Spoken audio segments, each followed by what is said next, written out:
Well, for a deeper look into the pandemic, let's bring in Eric Feldman. He's a professor of medical ethics and health policy and professor of law at the University of Pennsylvania's Carey Law School. Welcome to the show. Thank you. So where do things currently stand in the fight against COVID in the U.S., as well as the efforts to really mitigate the spread?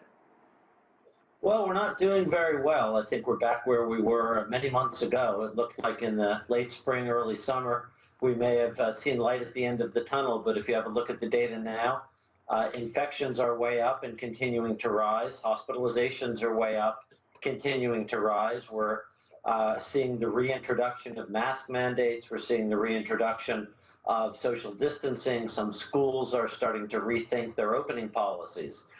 We're not the only ones, obviously. There are countries going from those with the most aggressive policies, like New Zealand and Australia, and countries with the least aggressive policies, like Japan, U.S. somewhere in the middle, and we're all doing poorly. So unfortunately, it doesn't look like there's a good recipe at the moment, except for vaccination, to get us out of this mess. And obviously, speaking of vaccines, I wanted to get your reaction on Pfizer's full approval by the FDA and President Biden saying, look, here's the green light that some employers were waiting for to require vaccines.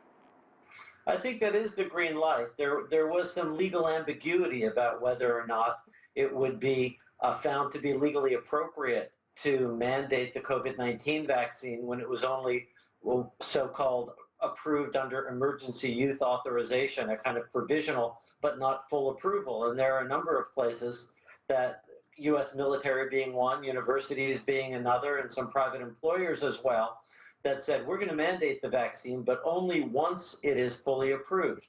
And I think if you look now, what we see is something of an avalanche of the mandates coming home to roost. And we see them in state and federal government. We see them in the tech sector and companies like Google and Facebook. We see them in the media, everything from the New York Times to Fox News to CNN. We see it in education. We see it in travel, Lyft, Uber, United Airlines.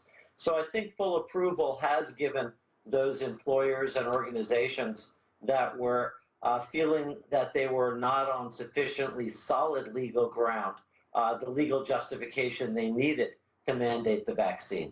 So then what are some of the legal considerations that employers and employees will have to navigate with putting sort of vaccine and mask mandates in place?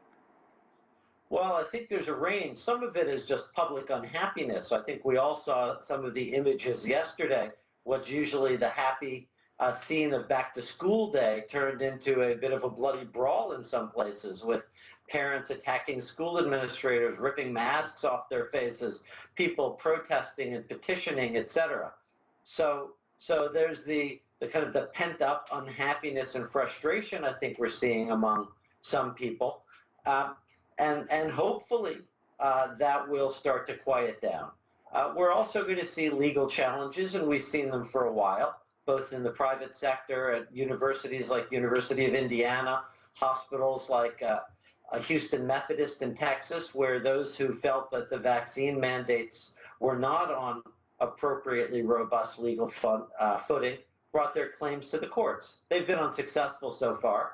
I suspect they'll continue to be unsuccessful, but the threat of being sued is sometimes all it takes to lead various parties to step away from vaccine mandates, right, even if those mandates would be a positive move from the perspective of public health.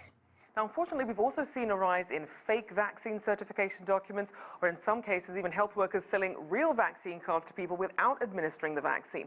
How can this issue be managed?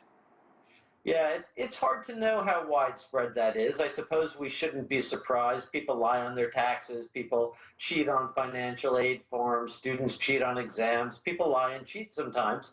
So we're going to see some of it. I think the penalties will be one strong disincentive to cheat. We've seen people getting fired in the private sector. CNN fired a number of people for lying. We've seen students getting expelled for lying. And of course, a fake ID card, or a fake vaccine card, I should say, which carries the CDC logo, is a federal crime that could both lead to imprisonment and a significant monetary penalty. So there is that problem of people who are going to be lying about vaccination. I think the real trick is, how can we stop it? And in some ways, unfortunately, that ship sailed some months ago when the Biden administration made clear that there would be no federal vaccine registry. So we have no federal way, no national system of tracking who's been vaccinated.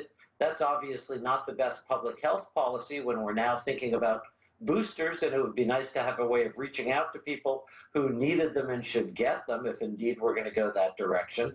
Right. States also haven't done that, and so we're left without a very good approach. Certainly a lot of grey area there. We do thank you for your insights. Eric Feldman there, Professor of Medical Ethics and Health Policy and Professor of Law at the University of Pennsylvania's Carey Law School.